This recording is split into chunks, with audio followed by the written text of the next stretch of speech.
उन्हें वहां आया देख सभी हैरान थे। राम ने कहा, बाबा आप यहाँ प्राची से मिलने आए हैं। विश्वा ने शर्मिंदगी से अपना सर झुका लिया। वो आना तो नहीं चाहते थे लेकिन मजबूरी की वजह से उन्हें आना पड़ा।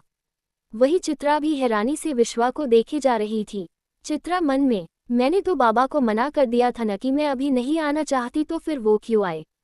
चित्रा को भी एक डर सता रहा था कि कहीं उसके ससुराल वाले उसके बाबा को गलत न समझ ले। तभी रेयांश ने आगे आकर कहा, वो डैड, आज चित्रा की पैगफेरे की रस्म है। बाबा ने कल मुझसे बात की थी तो मैंने आने को बोल दिया। मैं आपसे कल बात करना चाहता था लेकिन घर में परेशानी की वजह से मैंने कुछ भी नहीं कहा। चित्रा हैरानी से रेयांश को देखे जा रही थी। उसने कब बात की उसके बाबा से? क्या उसके बाबा को उसने ही बुलाया था? लेकिन क्यों? क्या वो सच में चाहता था कि वो यहाँ से चली जाए? ऐसे ही बहुत सारे सवाल चित्रा के में आ रहे थे जिनमें से एक के भी उसे जवाब नहीं मिला। सिया आगे बढ़कर विश्वा से, हमें माफ करिएगा बाबा, हम सब ये रस्म भूल गए, लेकिन आपने अच्छा किया यहाँ आकर। फिर चित्रा की तरफ देखकर, जाओ बेटा रेडी हो जाओ। चित्रा ने उदास मन से रेयांश की ओर देखा जो उसे ही देख रहा था और वो ऊपर रूम में चली गई। रेयांश भी थोड़ी देर बाद रूम में आ गया। रेयांश ने देखा कि चित्रा रेडी हो रही थी और उसने ग्रीन कलर की साड़ी पहनी हुई थी जिसमें वो बहुत सुंदर दिख रही थी।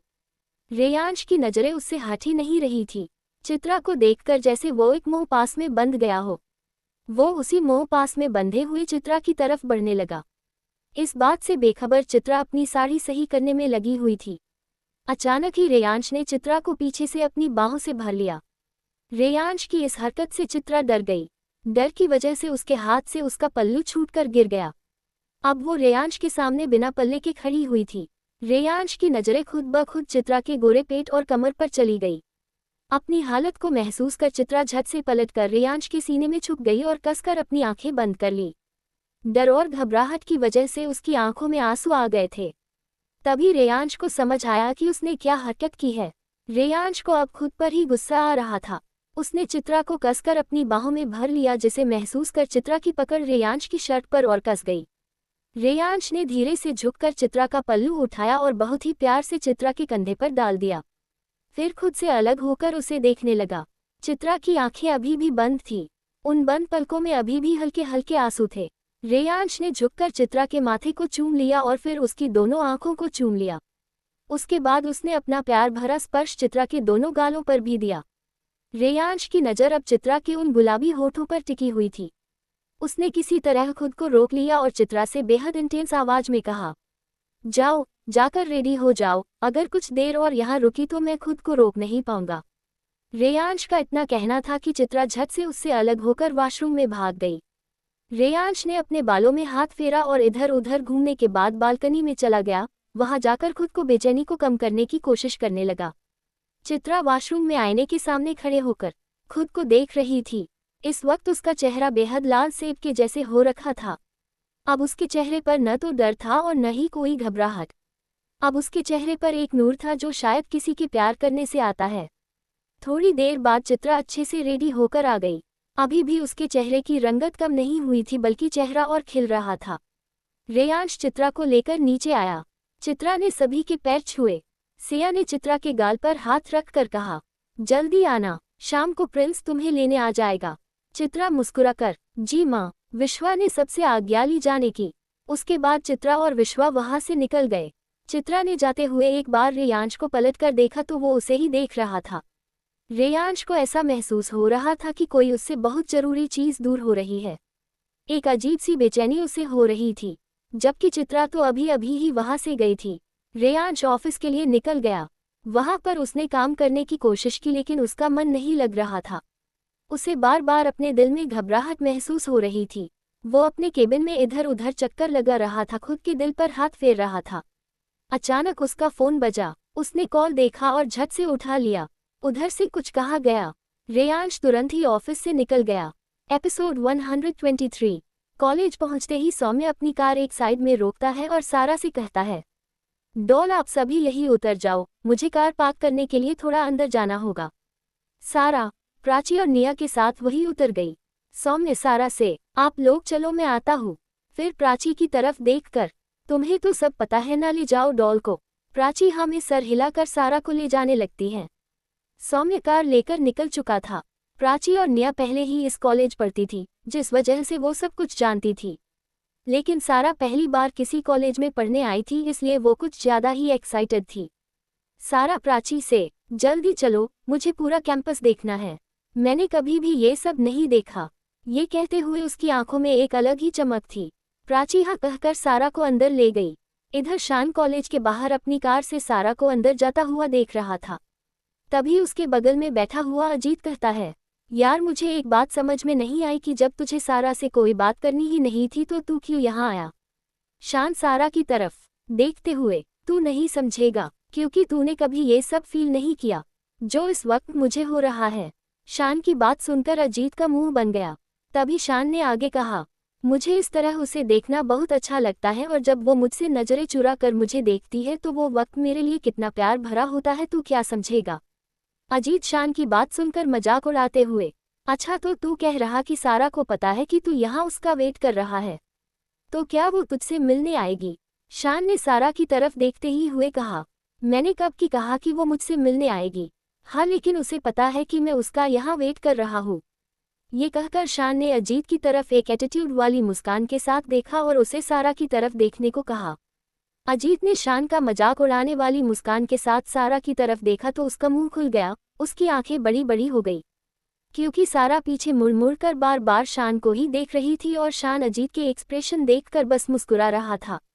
शान ने जैसे ही सारा की तरफ देखा, वो तुरंत ही आगे देखने लगी और अंदर चली गई। अजीत अपने सर पर हाथ रखकर, यार तुझे कैसे पता चला कि सारा तुझे देख रही है, तू तो उसे देख ही नहीं रहा था। शान मुस्कुराते हुए बस एक शब्द कहा, एहसास। अजीत कंफ्यूज भरी नजरों से शान को देखकर, एहसास मतलब। शान ने कहा, उसके आसपास होने से ही मुझे एहसास हो जाता है कि वो मेरे बहुत करीब है। भले ही मैं उसकी तरफ ना देखूं, लेकिन अगर उसने अपनी नज़रें उठाकर मुझे देखा तो उसकी नज़रों की तपिश मुझे एहसास करवा ही देती है कि वो मुझे ही इस भीड़ में देख रही है। वैसे ही वो भी जान जाती है कि इस पूरी दुनिया की भीड़ में मेरी नज़रें बस उसी पर होती हैं। इस दिल को बस उसके सामने होने से चैन मिलता है। ये कहकर शान अपने दिल पर हाथ रखकर आंखें बंद कर लेता है। अजीत शान के कंधे पर हाथ रखकर, यार तेरा प्यार तो उसके लिए बढ़ता ही जा रहा है, मत कर इतना प्यार। अगर उसने तुझे मना कर दिया तो तब क्या करेगा, कैसे रहेगा उससे अलग होकर। शान अपनी आंखें खोलकर अजीत को घूरने लगता है और कहता है, इस दिल से उसे निकालना इतना मुमकिन नहीं है और मैं उसे अपने प्यार से इतना मजबूर कर दूंगा कि वो खुद मेरे पास आने लिए तड़पे। लेकिन अगर भगवान ने उसे मेरी किस्मत में नहीं भी लिखा होगा न तो भी मैं खुद उसे अपनी किस्मत बना लूंगा, लेकिन उसे खुद से दूर नहीं जाने दूंगा।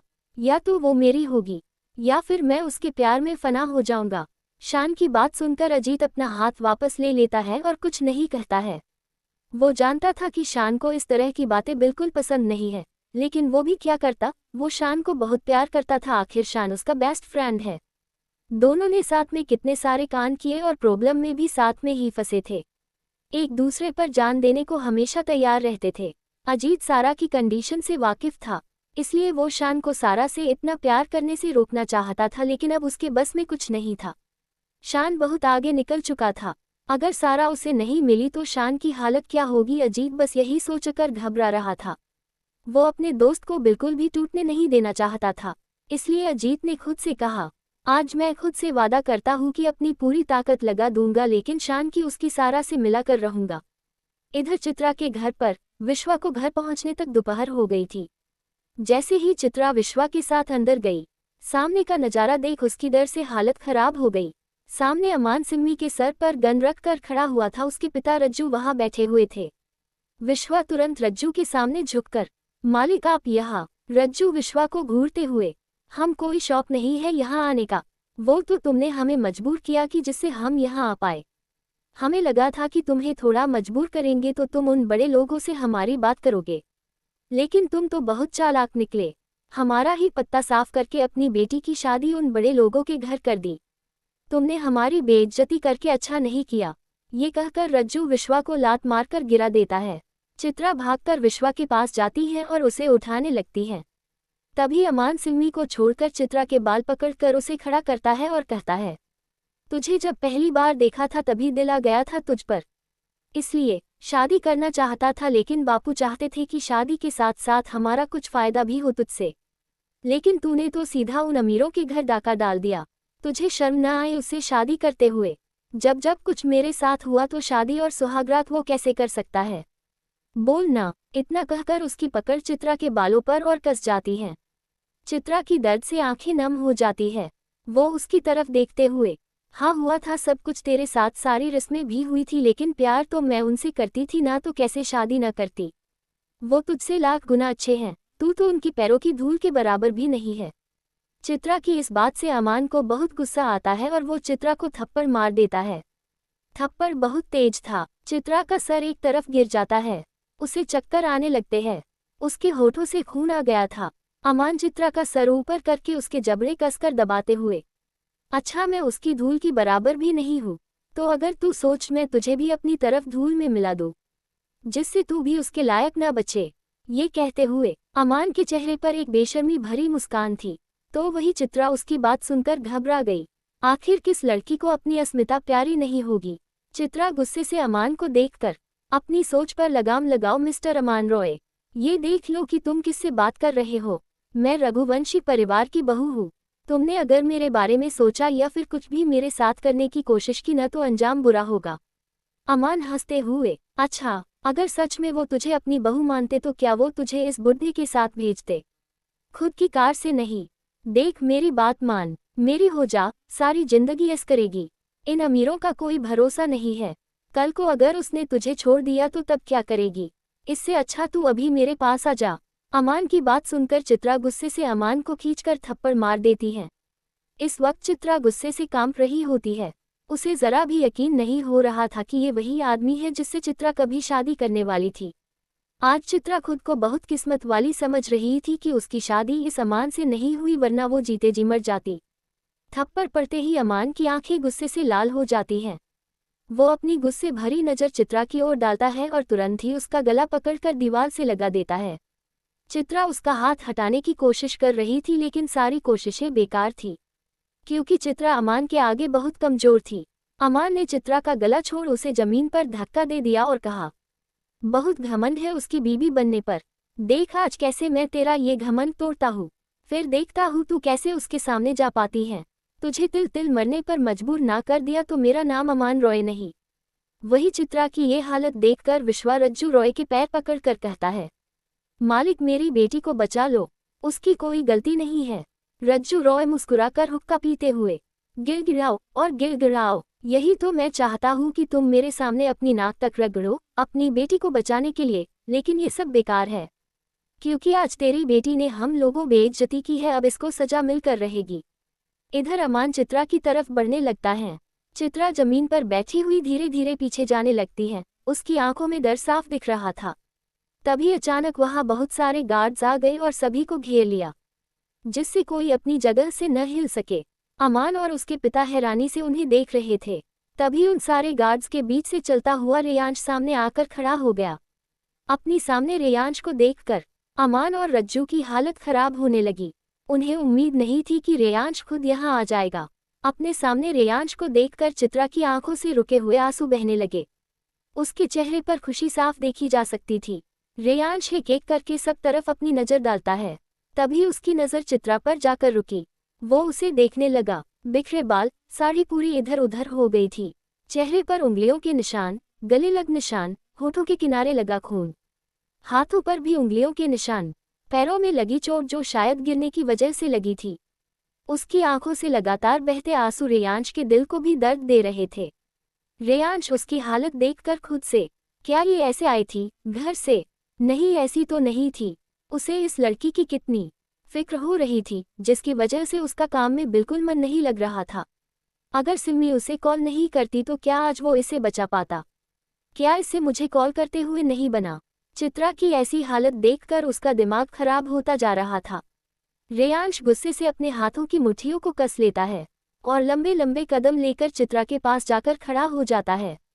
चित्रा शर्मिंदगी के कारण अपनी नजरें नहीं उठा पा रही थी।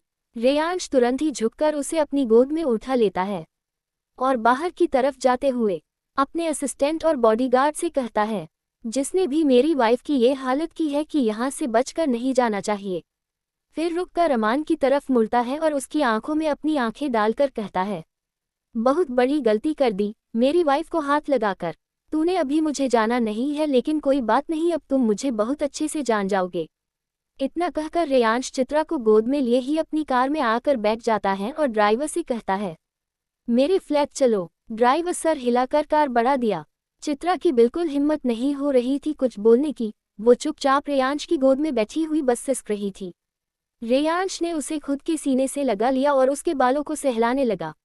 रेयांश ने सोच लिया था कि अब वो उन लोगों को बिल्कुल भी नहीं छोड़ेगा।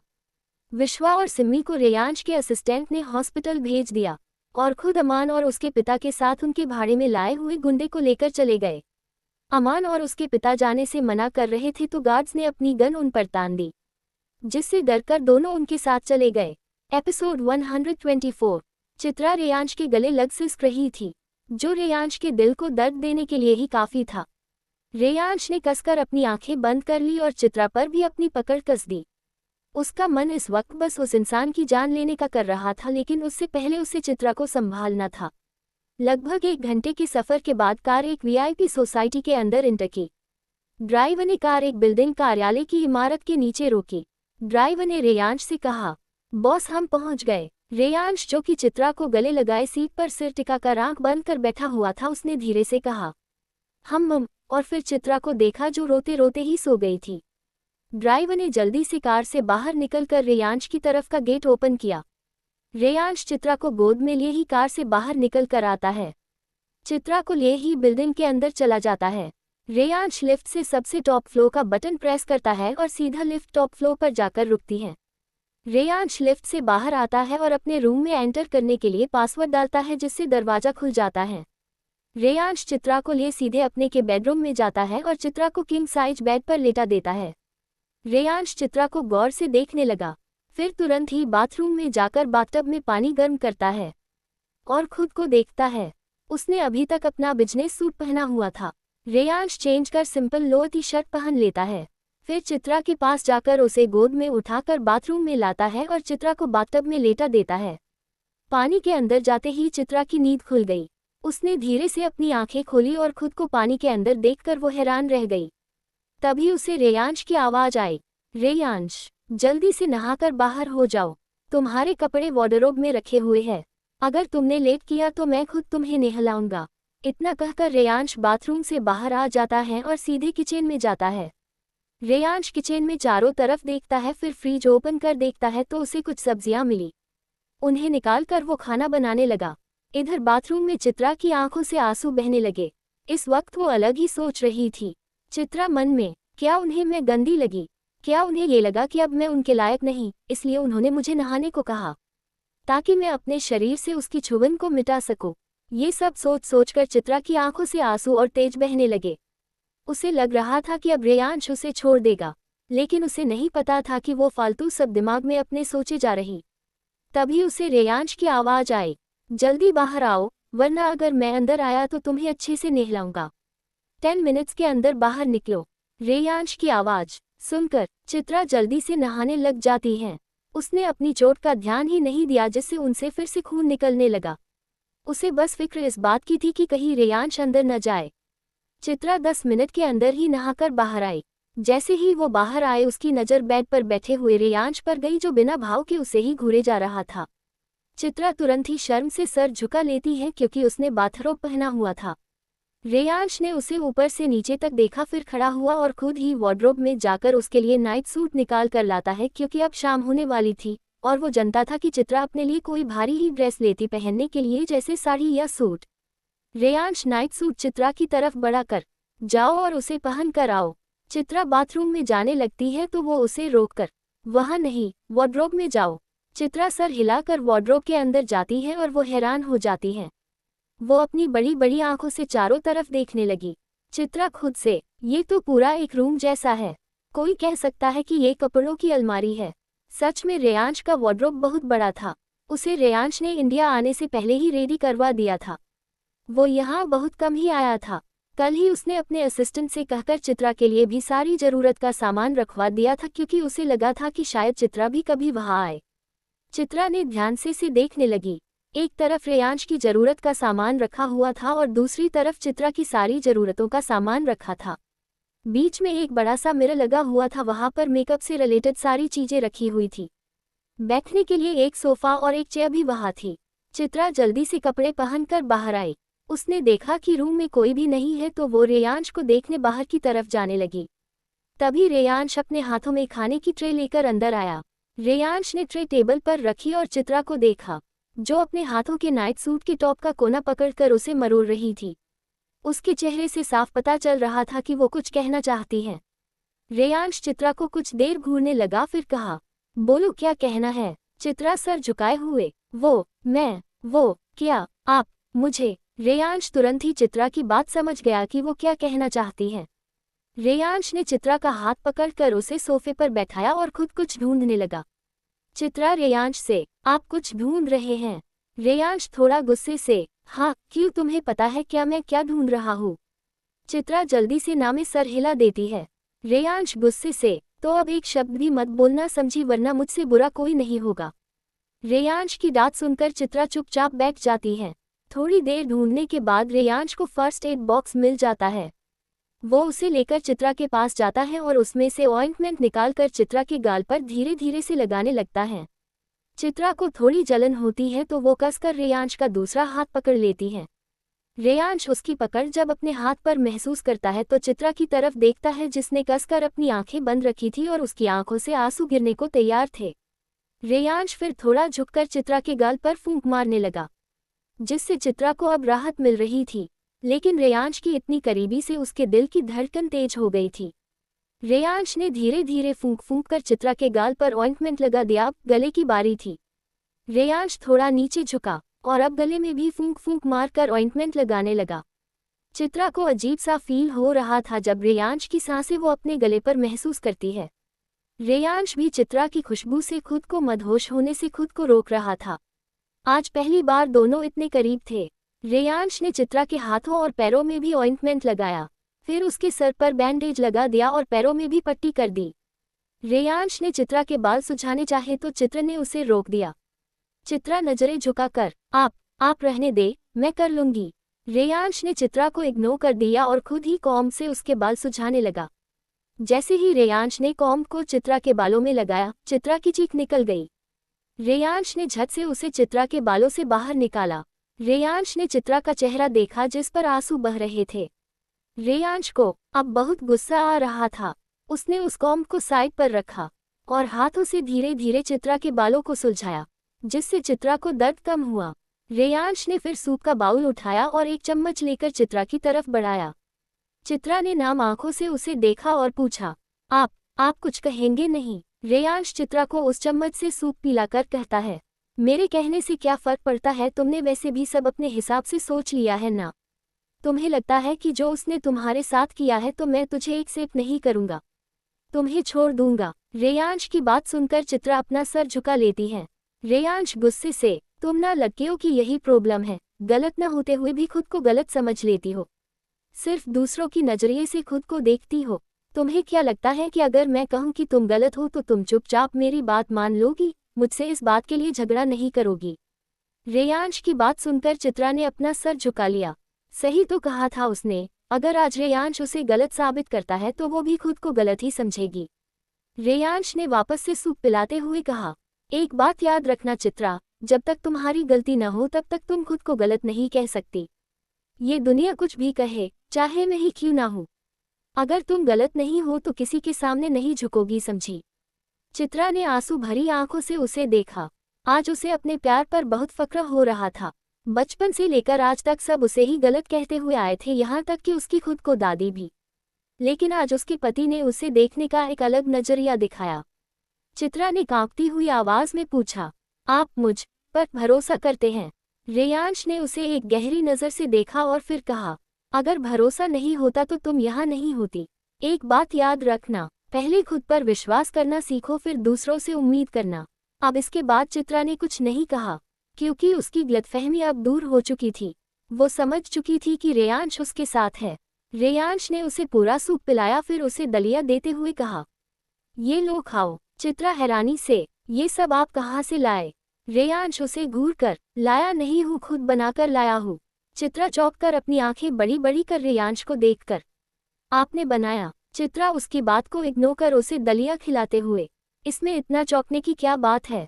मेरी मॉम ने मुझे और सौम्य को दोनों को खाना बनाना सिखाया है। चित्रा और जानने की इच्छा से पूछती हैं, फिर तो डैड को भी सब आता होगा बनाना। आपकी मॉम तो बहुत खुश होती होंगी न जब डैड खाना बनाते होंगे उनके लिए। रेयांश ने पहले चित्रा को देखा, फिर बिना भाव के कहा, नहीं डैड को कुछ नहीं आता। चित्रा चौंक कर, क्या डैड को नहीं आता फिर आप? रेयांश ने कहा, मेरी मम्मा का मानना है कि जरूरी नहीं कि सिर्फ लड़कियों को ही खाना बनाना आना चाहिए, लड़कों को भी आना चाहिए, ताकि कभी इमरजेंसी में आप हेल्प कर सके। रेयांश ने चित्रा को देखा, जो आगे जानने के लिए क्यूरियस थी। रेयांश ने आगे कहा, जब मम्मा प्रेग्नेंट थी तब हम सब पूजा मासी के यहाँ गए थे। तभी रात को मम्मा को भूख लगी और मम्मा को डैड के हाथ का बना ही कुछ खाना था, इसलिए डैड ने मम्मा की विश पूरी करने के किचन में उनके लिए कुछ बनाने के लिए गए, लेकिन उन्होंने खाना बनाने के बजाय किचन को ही ब्लास्ट कर दिया।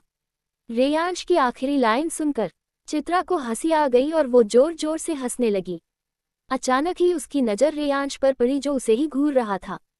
चित्रा तुरंत ही चुप हो गई और कहा, सॉरी, वो मैं खुद को हंसने से रोक नहीं पाई। फिर आगे क्या हुआ? रेयांश ने उसे इग्नोर करके आगे कहा, फिर क्या सभी उन पर बहुत हंसे, जिससे डैड को गुस्सा आ गया और उन्होंने तब से लेकर आज तक कभी भी कुछ नहीं बनाया खाने के लिए, ना ही मम्मा ने कहा। लेकिन मम्मा हम दोनों को जरूर खाना बनाया सिखाया ताकि हमारी होने वाली वाइफ को ये सब ना देखना पड़े। चित्रा रेयांश की बात सुनकर अपना सर झुका ली, अब उसे शर्म आ रही थी। रेयांश उसे ही देखे जा रहा था। रेयांश ने कहा, मैं ये सब रख कर आता हूँ, तुम रेस्ट करो। रेयांश बर्तन रखने किचन में चला गया। उसने अच्छे से बर्तन धुलकर रख दिए। फिर वो वापस से रूम में आया और कहा, तुम आराम करो, मुझे जान को लेने कॉलेज जाना है, उसे घर छोड़कर फिर यहाँ आता हूँ। चित्रा उदास हो गई। वो चाहती थी कि रेयांश यही रुके उसके पास, लेकिन वो भी जानती थी कि रेयांश का जाना भी जरूरी है। रेयांश ने चित्रा को उदास देखा तो उसे भी बुरा लगा। रेयांश ने कुछ सोचा, फिर चित्रा को अपनी गोद में उठाकर बैग पर ले गया और लेटाकर खुद उसके पास ही लेट गया। चित्रा हैरानी से उसे देख रही थी। रेयांश ने चित्रा को अपनी बाहों में लिया और प्यार से उसके माथे को चूम लिया, जिससे चित्रा की आंखें बंद हो गई। रेयांश ने उससे कहा, अब सो जाओ, मैं यही तुम्हारे पास हूँ। चित्रा भी बेफिक्र होकर रेयांश की बाहों में सुकून से सो गई। रेयांश ने किसी को एमएसजी किया और चित्रा को देखते हुए खुद भी थोड़ी देर में सो गया। इधर कॉलेज में सारा ने हंसी खुशी एंट्री की। वो चारों तरफ देख रही थी, जहां सिर्फ और सिर्फ स्टूडेंट्स की भीड़ ही दिखाई दे रही थी। सारा और सौम्य ने साल के बीच के एडमिशन लिया था। वो तीनों अंदर आए, तभी उन्हें एक साइड में खड़े सीनियर ने रोक लिया। सीनियर में से एक लड़की ने कहा, प्राची ये कौन है? क्या ये तुम्हारी दोस्त है? पहले कभी नहीं देखा। प्राची उन्हें देखकर, आपसे मतलब, हमें जाने दीजिए। तभी उन सब के बीच से एक लड़का आया और सारा के पास आकर कहा, hello miss, you are so beautiful. सारा हैरानी से उसे देख रही थी। तो वही जिस लड़की ने पहले कहा था, वो गुस्से से उस लड़की को देखती है और जाकर उसका हाथ पकड़कर अपने पास खींचकर कहती है, तुम नहीं सुधरोगे ना, बीएफ मेरे हो और ब्यूटीफुल किसी और को कह रहे हो। उसकी बात सुनकर निया और सारा को हंसी आ गई। उन्हें हंसता हुआ देखकर जो उन सबका लीडर था, वो वहां आया और कहा, जो भी नया कॉलेज में आता है उसे सबसे पहले हमें इंट्रो देना होता है, हम जो कहेंगे उसे करना होगा, तो चलो तुम अब अपने बारे में बताओ। प्राची कुछ कहने ही जा रही थी कि सारा ने उसका हाथ पकड़ लिया। उसने आंखें बंद की और उसे राम दिखाई दिया। राम ने उसे पहले ही इन सब चीजों से डील करना सिखाया था। सारा ने आंखें खोली और नॉर्मली कहा, क्या ये यहाँ का रोल है? लीडर, यही समझ लो। सारा, तो फिर मुझे दिखाए कि रोल कहाँ पर लिखा है, क्योंकि बिना किसी सबूत के मैं किसी बात पर भरोसा नहीं करती हूँ। लीडर गुस्से से सारा को देखने लगता है, क्योंकि आज तक कॉलेज में किसी ने भी उससे इस तरह से बात नहीं की थी। वो लीडर गुस्से से सारा की तरफ बढ़ा और कहा, मुझसे पंगे लेना तेरे लिए सही नहीं होगा, चुपचाप मेरी बात मान लो। सारा ने कुछ सोचा, फिर कहा, ठीक है, बताए क्या करना है हमें। लीडर मुस्कुराते हुए, ये हुई ना बात, पहले ही हमारी बात मान लेती तो इतना कुछ नहीं सुनना पड़ता। सारा इरिटेट होकर, ठीक है अब बोलो क्या करना है। लीडर शैतानी मुस्कान के साथ, बहुत हवा में उड़ रही हो ना तुम्हें, तो अभी मैं बताता हूँ। लीडर कहता है, जो भी पहला लड़का गेट से अंदर आए, तुम्हें उसे जाकर आई लव यू बोलकर गले लगाना है। सारा के साथ साथ निया और प्राची भी हैरान हो जाते हैं और गेट की तरफ देखने लगते हैं। अभी तो सिर्फ लड़कियां ही अंदर आ रही थी, तभी एक लड़का अंदर आया, लीडर मुस्कान के साथ। जाओ मैडम। सारा एक नज़र उस लीडर को देखती है और फिर उस लड़के ही तरफ बढ़ गई। उसे डर लग रहा था कि वो लड़का कैसे रिएक्ट करेगा। इधर वो लीडर बहुत खुश हो रहा था क्योंकि वो जानता था कि वो कोई लड़का नहीं बल्कि कॉलेज के प्रोफेसर थे, जो शायद सारा को कॉलेज से भी निकाल सकते थे। उसके सभी दोस्त मुस्कुरा देख तमाशा देख रहे थे।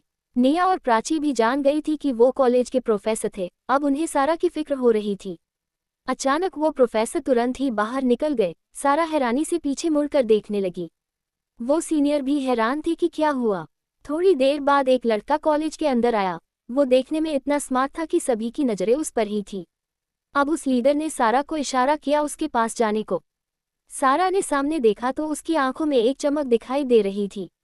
वो तुरंत ही उस हैंडसम लड़के के पास गई और सीधे कहा, आई लव यू, और तुरंत गले लग गई। वो लड़का भी मुस्कुराते हुए उसके गले लग गया। निया और प्राची ने राहत की सांस ली, तो वही सारे सीनियर हैरानी से उन्हें ही देख रहे थे। सारा सौम्य से अलग होकर, कितनी देर कर दी आपने ब्रो, कुछ सीनियर्स ने मेरी रैगिंग की। सारा की बात सुनकर सौम्य गुस्से से, किसने की? सारा ने उन सीनियर्स की तरफ इशारा किया। सौम्य ने सारा का हाथ पकड़ा और उनकी तरफ लेकर गया। उन्हें अपनी तरफ आते हुए देखकर वो लोग थोड़े डर गए, लेकिन लीडर जो मिनिस्टर का बेटा था वो आराम से खड़ा हुआ था, क्योंकि उसका तो रोज का काम था किसी न किसी को परेशान करना था। अब वो लीडर और सौम्य बिल्कुल आमने सामने खड़े थे। दोनों एक दूसरे को बस घूरे जा रहे थे। सौम्य ने कहा, क्यों भाई, आज के जमाने में रैगिंग कौन करता है? तुम्हें पता नहीं है ये सब ओल्ड फैशन हो गया है। सौम्य की बात सुनकर सभी हैरानी से उसे देख रहे थे। लीडर गुस्से से, देख तू अपना मुंह बंद रख, हम लोगों से तेरे से कोई मतलब नहीं है और नहीं तेरी कोई बकवास सुनने में इंटरेस्ट है, बस इस लड़की से मत कुप क्योंकि हमने इसकी रैगिंग की है। सौम्य गुस्से से अपने माथे पर उंगली फेरने लगता है। सौम्य उनसे, तुम लोग सॉरी बोल रहे हो कि नहीं? सभी एक साथ, नहीं। सौम्य उन्हें देखकर, वेरी गुड, अब इसके बाद जो होगा उसके जिम्मेदार तुम लोग खुद होगे। इतना कहकर सौम्य गुस्से से उस लीडर को थप्पड़ मार देता है और उसे उंगली दिखाते हुए कहता है, आइंदा से मेरी बहन से दूर ही रहना समझे, वरना मुझसे बुरा नहीं होगा। बहन सुनकर सभी चौंक गए और सारा को देखने लगे, जो मुस्कुराकर उन्हें जी देख रही थी। वो लीडर गुस्से से सौम्य को मारने के लिए बड़ा ही था कि तभी प्रिंसिपल वहां आ गए। प्रिंसिपल सौम्य से, मिस्टर रघुवंशी, आप यहाँ क्या कर रहे हैं? आइए हम आपको आपकी क्लासरूम दिखा दे। सौम्य लीडर को देखकर कुछ लोगों को तमीज सिखा रहा था। चलिए। सौम्य सारा का हाथ पकड़कर उसे वहां से ले जाता है। ये सब होते हुए एक लड़की सिर्फ सौम्य को ही देख रही थी। उसने उसकी बहुत सारी फोटोज खींची और मुस्कुराते हुए अपनी क्लासरूम की तरफ बढ़ गई। एपिसोड 126। सौम्य सारा को लेकर प्रिंसिपल के साथ क्लासरूम की तरफ बढ़ जाता है। पीछे पीछे प्राची और निया भी चली गई, क्योंकि उन सबकी सेम क्लास थी। प्रिंसिपल क्लास में उन सभी के साथ पहुंचते हैं। प्रिंसिपल कहते हैं, हेलो स्टूडेंट्स, मैं आज आप सभी को कुछ खास लोगों से मिलवाना चाहता हूं और ये खास लोग आपकी ही क्लास में एडमिशन लिया है।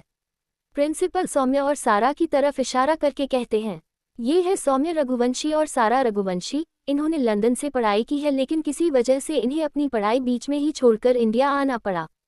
सो आप लोग प्लीज़ इनकी हेल्प करिएगा क्योंकि ये लोग ईयर के बीच में आए हैं। सभी एक साथ, यस सर। प्रिंसिपल मुस्कुराते हुए, पूर्वी उन सभी के पीछे से निकलकर आगे आती है। प्रिंसिपल सौम्य से, बेटा ये पूर्वी है, मेरी बेटी और कॉलेज टॉपर, आप इसकी हेल्प ले सकते हैं स्टडी में।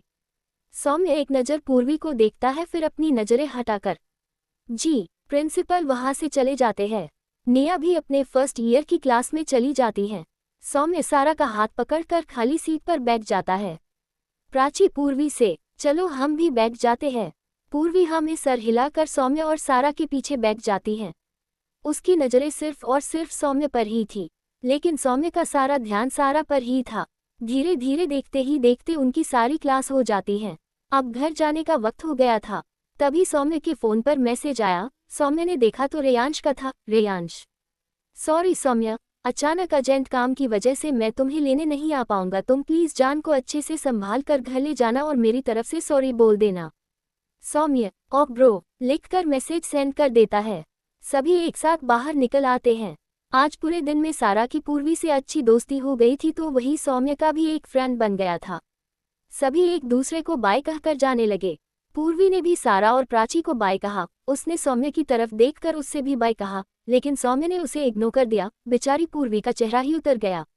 वो सौम्य को बहुत पसंद करने लगी थी, लेकिन आज जिस तरह से सौम्य ने उसे इग्नोर किया था, बेचारी के आगे सोचने की हिम्मत ही नहीं हो रही थी। सौम्य कार लेकर आया, सभी कार में बैठ गए। सौम्य ने कार घर की ओर बढ़ा दी। थोड़ी दूर जाने पर ही कार अचानक रुक गई। कार के रुकते ही सब एक दूसरे को देखने लगे।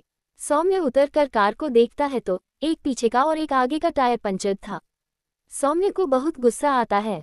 वो रेयांश को कॉल करने लगता है, लेकिन रेयांश चित्रा के साथ सो रहा था और फोन भी उसने साइलेंट कर दिया था, जिससे उसे कुछ पता ही नहीं चला। सारा कार से बाहर निकल कर आई। उसने सौम्य से कहा, ब्रो क्या हुआ? सौम्य सारा से, डॉल तुम बाहर निकल कर क्यों आई? ये एरिया देखी कितना सुनसान है, ये किसी का ट्रैप भी हो सकता है। सौम्य को सारा की बहुत फिक्र हो रही थी, क्योंकि यहाँ आते ही सारा पर हमला हो चुका था। वहीं उनसे थोड़ी दूर पर एक कार खड़ी हुई थी और उसमें बैठा शख्स मुस्कुराकर उन्हें ही देख रहा था। फिर उसने कार स्टार्ट की और उन्हीं की ओर बढ़ गया। उसने जस्ट उनके सामने कार रोकी। अपने सामने एक कार को रुकते हुए देखकर सौम्य और सारा उस कार को देखने लगते हैं।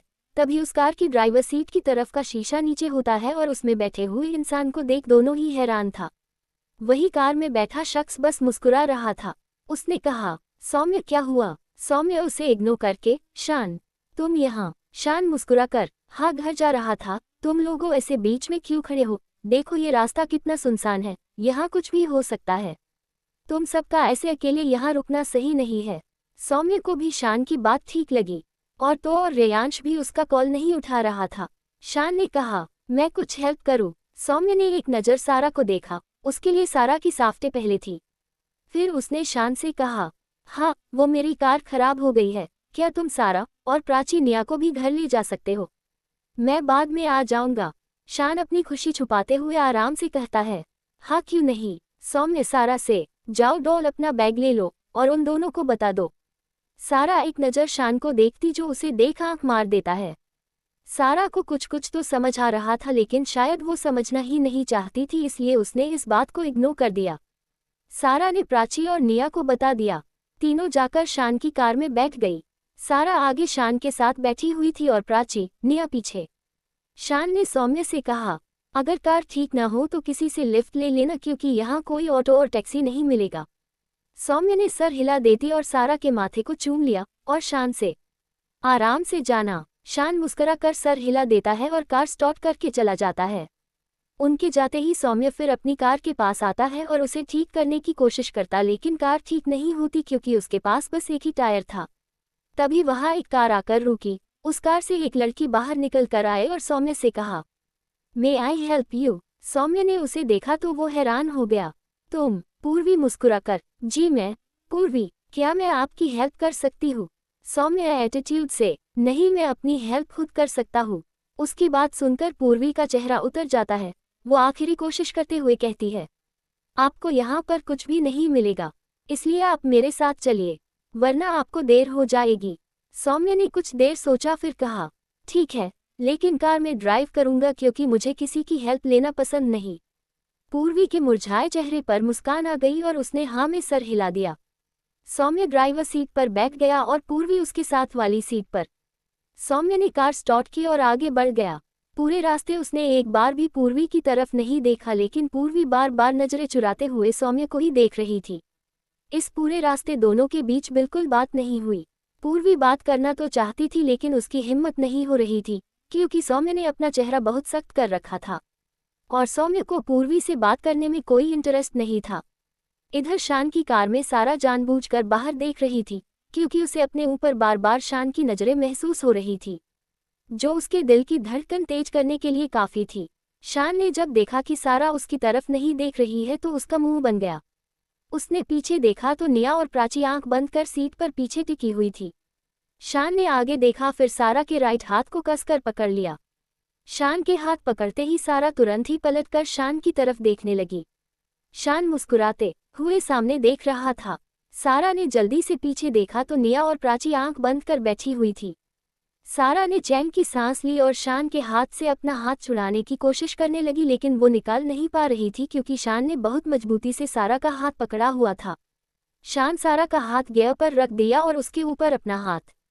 सारा ने कुछ देर कोशिश की, जब नहीं निकला तो उसने हार कर कोशिश करना छोड़ दिया और गुस्से से शान को देखा।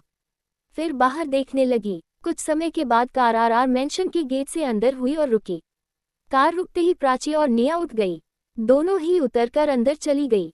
सारा भी उतरने लगी, लेकिन शान के हाथ में खुद का हाथ के ख्याल आया तो वो शान को देखने लगी जो उसे ही प्यार भरी नजरों से देख रहा था। शान ने सारा को अपनी तरफ खींचा तो वो उसके और करीब आ गई।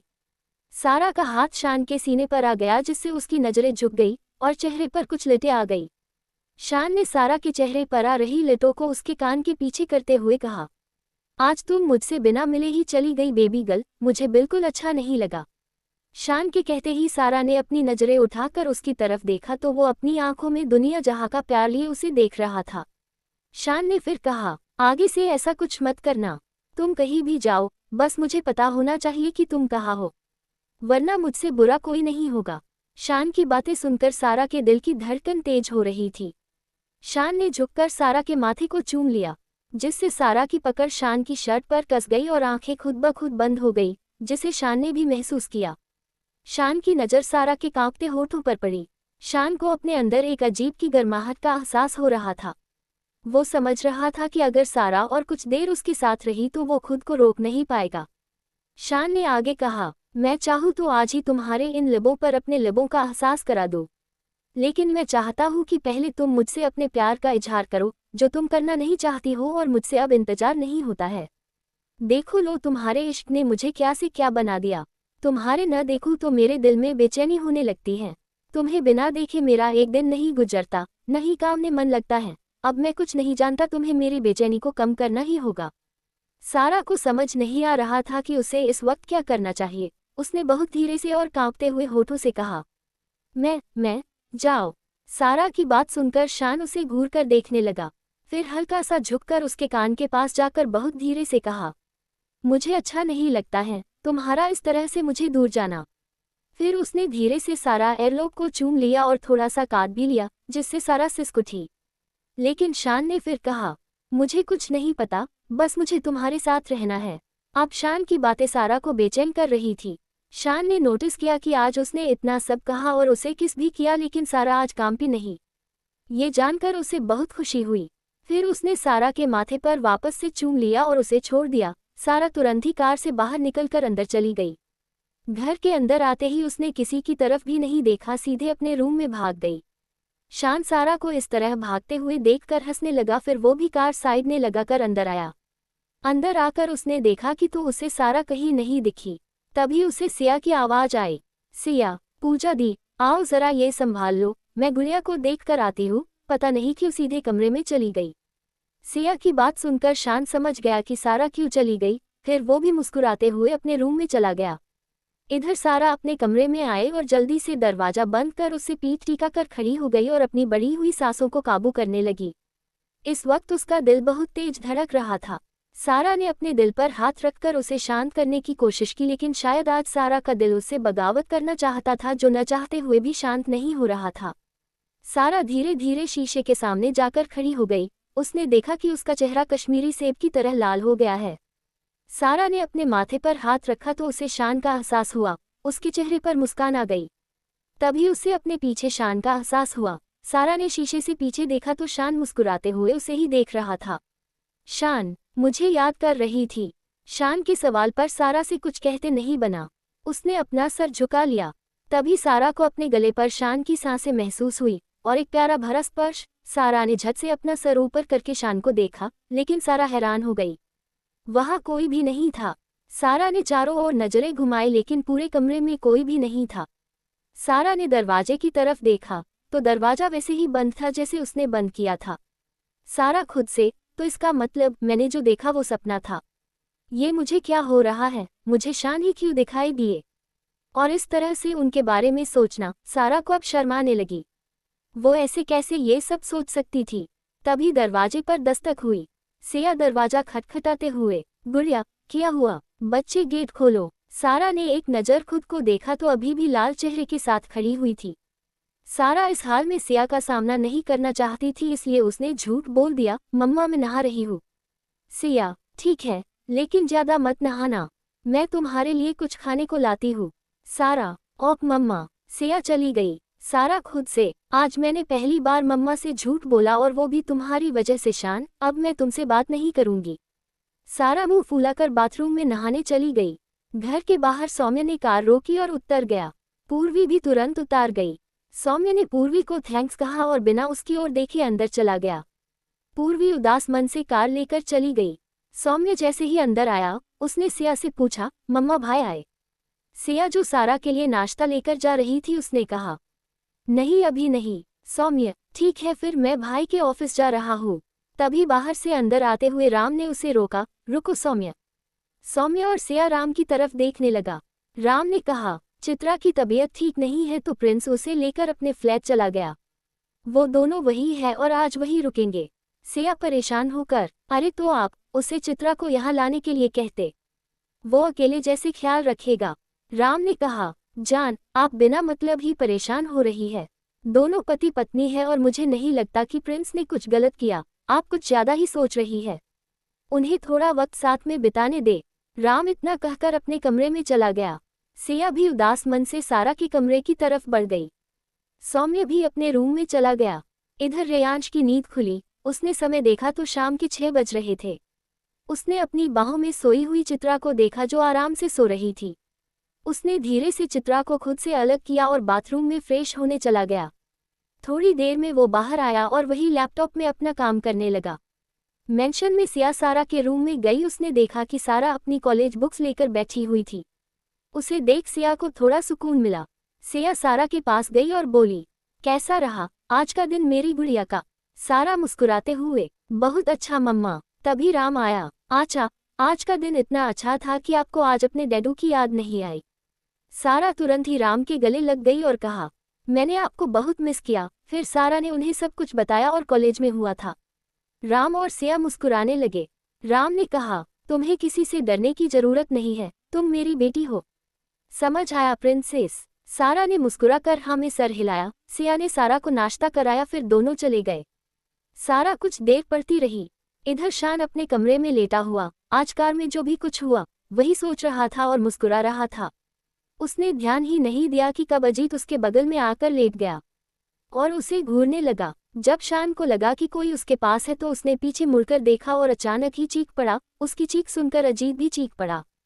दोनों को चीख सुनकर सारा जो शान के जस्ट बगल वाले कमरे में थी वो तुरंत ही उस कमरे में आई। उसने कहा, क्या हुआ? सारा की आवाज़ सुनकर शान ने जल्दी से गिरने का नाटक किया और बेड पर लेट गया। अजीत को तो कुछ समझ ही नहीं आया।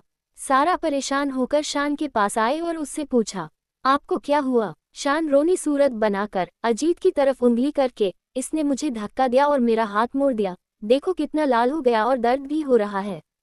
शान की बात सुनकर अजीत की आंखें बड़ी बड़ी हो गई और वो गुस्से से उसे घूरने लगा। सारा ने अजीत का हाथ देखा तो सच में लाल था। वो जल्दी से अपने रूम में गई और फर्स्ट एड बॉक्स लेकर आए और शान के हाथ पर लगाने लगी। शान अपनी आंख बंद किए आराम से बैठा हुआ था और सारा के मुलायम हाथों को महसूस कर रहा था। वही अजीत बस शान को घूर रहा था क्योंकि उसने उस पर झूठा इल्जाम जो लगाया था। सारा ने शान से कहा, अब आप आराम कीजिए, मैं जाती हूँ। शान जल्दी से सारा का हाथ पकड़कर मासूम सा चेहरा बनाकर, बेबी गर्ल तुम मुझे अकेला छोड़कर कहाँ जा रही हो? तुम्हारे जाने के बाद ये फिर मुझे मरेगा। अब तो अजीत को और गुस्सा आ रहा था शान के ऊपर। सारा कुछ कहने को हुई तो अजीत ने सारा का हाथ शान के हाथ से अलग करते हुए कहा, तू फिक्र मत कर, मैं तुझे अब कुछ नहीं करूँगा। अगर मैंने कुछ किया तो मेरी बहन ने जो इतनी मेहनत से तेरे हाथ में दवा लगाई है वो बर्बाद हो जाएगी। इसलिए अब मैं तेरा ख्याल रखूंगा जिससे मेरी बहन को बार बार यहाँ आना ना पड़े। अजीत सारा से, जाओ गुड़िया। सारा जाने लगी। तभी शान ने पीछे से कहा, बेबी गर्ल मुझे अच्छा नहीं लगा। शान के कहते ही सारा रुक गई और वो एक कदम भी आगे न बढ़ा सकी। ना जाने इन 4 शब्दों में ऐसा क्या था कि सारा मजबूर हो गई रुकने को। अजीत दोनों को शक भरी नजरों से देख रहा था। वो समझ गया था कि जरूर उसके नालायक दोस्त ने उसकी जान से प्यारी बहन को ब्लैकमेल किया होगा। एपिसोड 126। इधर शान अपने कमरे में लेटा हुआ आज कार में जो भी कुछ हुआ वही सोच रहा था और मुस्कुरा रहा था। उसने ध्यान ही नहीं दिया कि कब अजीत उसके बगल में आकर लेट गया और उसे घूरने लगा। जब शान को लगा कि कोई उसके पास है तो उसने पीछे मुड़कर देखा और अचानक ही चीख पड़ा। उसकी चीख सुनकर अजीत भी चीख पड़ा। दोनों को चीख सुनकर सारा, जो शान के जस्ट बगल वाले कमरे में थी, वो तुरंत ही उस कमरे में आई। उसने कहा, क्या हुआ? सारा की आवाज़ सुनकर शान ने जल्दी से गिरने का नाटक किया और बेड पर लेट गया। अजीत को तो कुछ समझ ही नहीं आया। सारा परेशान होकर शान के पास आए और उससे पूछा, आपको क्या हुआ? शान रोनी सूरत बनाकर अजीत की तरफ उंगली करके, इसने मुझे धक्का दिया और मेरा हाथ मोड़ दिया, देखो कितना लाल हो गया और दर्द भी हो रहा है। शान की बात सुनकर अजीत की आंखें बड़ी बड़ी हो गई और वो गुस्से से उसे घूरने लगा। सारा ने अजीत का हाथ देखा तो सच में लाल था। वो जल्दी से अपने रूम में गई और फर्स्ट एड बॉक्स लेकर आए और शान के हाथ पर लगाने लगी। शान अपनी आंख बंद किए आराम से बैठा हुआ था और सारा के मुलायम हाथों को महसूस कर रहा था। वही अजीत बस शान को घूर रहा था क्योंकि उसने उस पर झूठा इल्जाम जो लगाया था। सारा ने शान से कहा, अब आप आराम कीजिए, मैं जाती हूँ। शान जल्दी से सारा का हाथ पकड़कर मासूम सा चेहरा बनाकर, बेबी गर्ल, तुम मुझे अकेला छोड़कर कहाँ जा रही हो? तुम्हारे जाने के बाद ये फिर मुझे मरेगा। अब तो अजीत को और गुस्सा आ रहा था शान के ऊपर। सारा कुछ कहने को हुई तो अजीत ने सारा का हाथ शान के हाथ से अलग करते हुए कहा, तू फिक्र मत कर, मैं तुझे अब कुछ नहीं करूंगा। अगर मैंने कुछ किया तो मेरी बहन ने जो इतनी मेहनत से तेरे हाथ में दवा लगाई है वो बर्बाद हो जाएगी। इसलिए अब मैं तेरा ख्याल रखूंगा, जिससे मेरी बहन को बार बार यहाँ आना ना पड़े। अजीत सारा से, जाओ गुड़िया। सारा जाने लगी, तभी शान ने पीछे से कहा, बेबी गर्ल, मुझे अच्छा नहीं लगा। शान के कहते ही सारा रुक गई और वो एक कदम भी आगे न बढ़ा सकी। ना जाने इन 4 शब्दों में ऐसा क्या था कि सारा मजबूर हो गई रुकने को। अजीत दोनों को शक भरी नजरों से देख रहा था। वो समझ गया था कि जरूर उसके नालायक दोस्त ने उसकी जान से प्यारी बहन को ब्लैकमेल किया होगा। शान ने सारा का हाथ पकड़ लिया और कहा, प्लीज मत जाओ। सारा ने किसी तरह से अपना हाथ उसके हाथ से अलग किया और तुरंत ही उसके कमरे से बाहर निकल गई। उसके जाते ही शान उदास हो गया और चुपचाप बेड पर लेट गया। शान को लगा था कि आज सारा उसके साथ रहेगी, वो भी उसके प्यार को समझने लगी है, लेकिन वो गलत था। सारा अभी भी वही सब कर रही थी। आखिर वो कब तक इंतजार करेगा? अजीत ने भी कुछ नहीं कहा और वो भी अपने रूम में चला गया। इधर फ्लैट पर रेयांश अपना काम कर रहा था, तभी चित्रा की नींद खुली। उसने देखा कि रेयांश अपना काम कर रहा है तो वो उठने की कोशिश करने लगी। रेयांश ने जब देखा तो वो उसके पास आया और बोला, क्या कर रही हो? मुझे बोल भी सकती थी। चित्रा सर झुकाकर, वो आप बिजी थे इसलिए। रेयांश उसे घूर कर, काम ही तो कर रहा था, बाहर तो नहीं था जो तुम बुला ना सको। चित्रा, माफ कर दीजिए, दोबारा ऐसा नहीं होगा। रेयांश ने आगे कुछ नहीं कहा और चित्रा को लेकर वॉशरूम गया। उसे छोड़कर बाहर आया और वेट करने लगा। थोड़ी देर बाद चित्रा ने उसे आवाज दी तो वो अंदर गया और उसे गोद में लेकर बाहर आया और बेड पर लेटा दिया। रेयांश ने कहा, तुम बैठो, मैं कुछ खाने का देखता हूँ। तभी डोर बेल बजी। रेयांश ने जाकर डोर ओपन किया तो सामने उसके ही घर का सर्वेंट था। सर्वेंट ने अपने हाथ में लाया बॉक्स रेयांश की तरफ बढ़ाकर, सर ये बड़ी मैम ने भेजवाया है। रेयांश वो बॉक्स लेकर और मॉम को बोलना ज्यादा परेशान न हो, हम लोग सुबह आ जाएंगे। सर्वेंट सर झुकाकर ऑक्स। फिर वो चला गया। रेयांश ने प्लेट में खाना लगाया और चित्रा के पास लेकर गया, उसे खिलाया और खुद भी खाया, फिर चित्रा को दबा दी, जिसके असर से वो जल्दी ही सो गई। रेयांश देर रात तक काम किया, फिर चित्रा के पास आकर सो गया। इधर घर में सभी ने डिनर किया। शान डिनर करने नहीं आया था। अब सारा को गिल्टी फील हो रहा था कि क्यों वो उसके पास नहीं रुकी। सारा किचन में गई, उसने एक प्लेट में शान के लिए खाना निकाला और उसके रूम की तरफ बढ़ गई। सारा ने धीरे से दरवाजा खोला तो देखा कि शान चुपचाप बेड पर लेटा हुआ था और छत को घूर रहा था।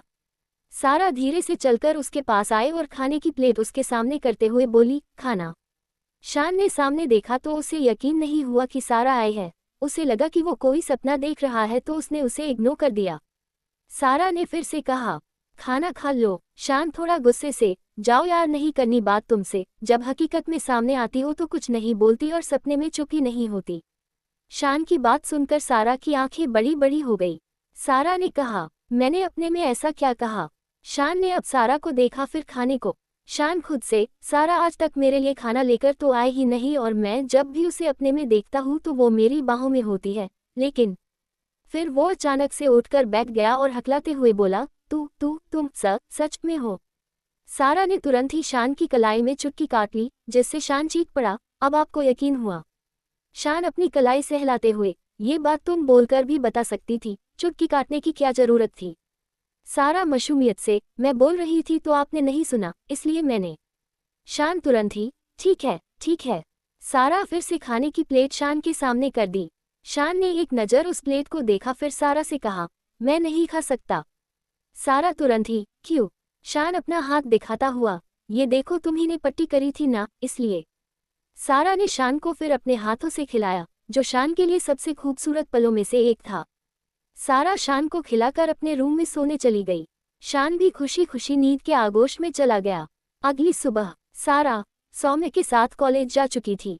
रेयांश ने भी चित्रा को घर छोड़ दिया और खुद कहीं चला गया। एक अजीब सी जगह पर दो लोगों को कुर्सी पर बांध कर रखा था और उनकी हालत बहुत ज्यादा ही खराब थी। तभी वहां रेयांश आया और अपने असिस्टेंट से बोला, इनकी खातिरदारी अच्छे से हुई कि नहीं? असिस्टेंट, जी सर, बहुत अच्छे से हुई। रेयांश, हम चलो फिर हम भी देखें तुम लोगों ने इन्हें क्या खिलाया पिलाया है। रेयांश को देखते हो वो दोनों और ज्यादा डर से कांपने लगे। एपिसोड 127। सारा सौम्य के साथ कॉलेज जा चुकी थी।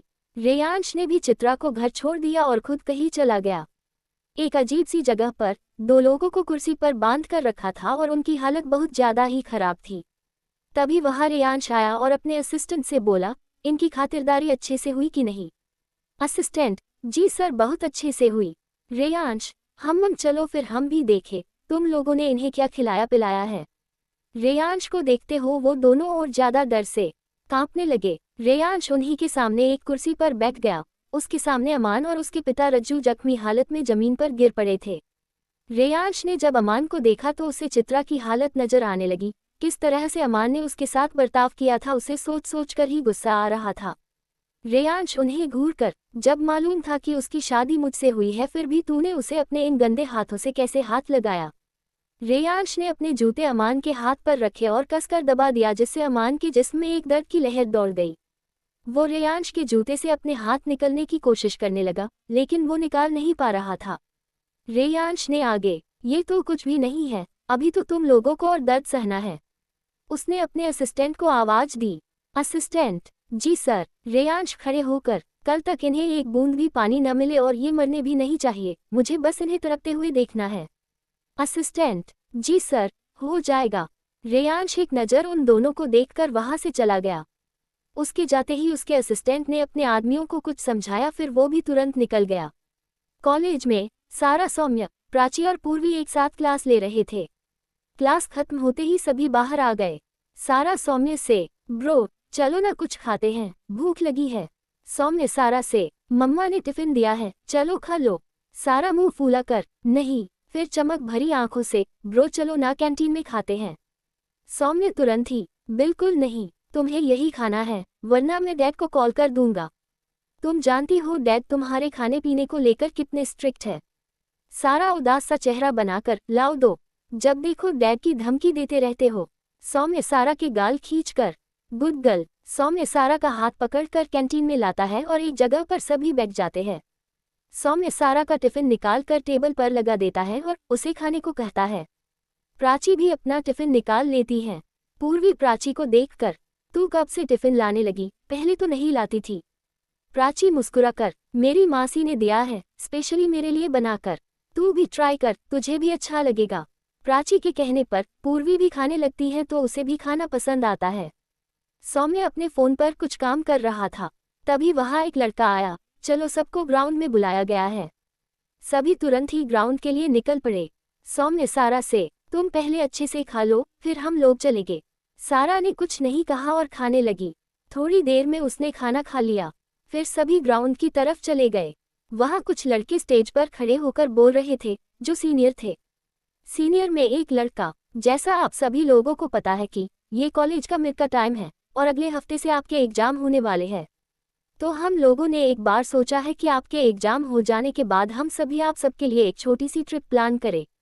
इसमें हमारे सारे टीचर्स की भी परमिशन शामिल है और एग्जाम खत्म होते ही हम सब शिमला जाएंगे। पूरे एक हफ्ते की ट्रिप रहेगी। अभी से सबका नाम लिखा जाएगा। जो जो जाना चाहता है वो नाम लिखवा दे, बाकी लोग क्लास में जा सकते हैं। ट्रिप सुनकर सभी बहुत खुश थे, क्योंकि एग्जाम की टेंशन खत्म करने के लिए घूमना सबसे सही था। सारा भी बहुत एक्साइटेड थी। सौम्य ने जब उसे इतना खुश देखा तो कहा, तुम खुश मत हो, डैड नहीं भेजेंगे तुम्हें। सौम्य की बात सुनकर सारा का चेहरा उतर जाता है, लेकिन फिर कुछ सोचकर कहती है, डैडू को मैं मना लूंगी, लेकिन मैं ट्रिप पर जरूर जाऊंगी। सौम्य सारा के सर पर हाथ फेर कर देखते हैं। सारा पूर्वी से, पूर्वी तुम भी जाओगी न ट्रिप पर? पूर्वी एक नज़र सौम्य की तरफ देखती है तो सौम्य पहले से ही उससे चेहरा फेर कर खड़ा हुआ था। पूर्वी कहती है, अगर तुम सब जाओगे तो मैं भी चलूंगी।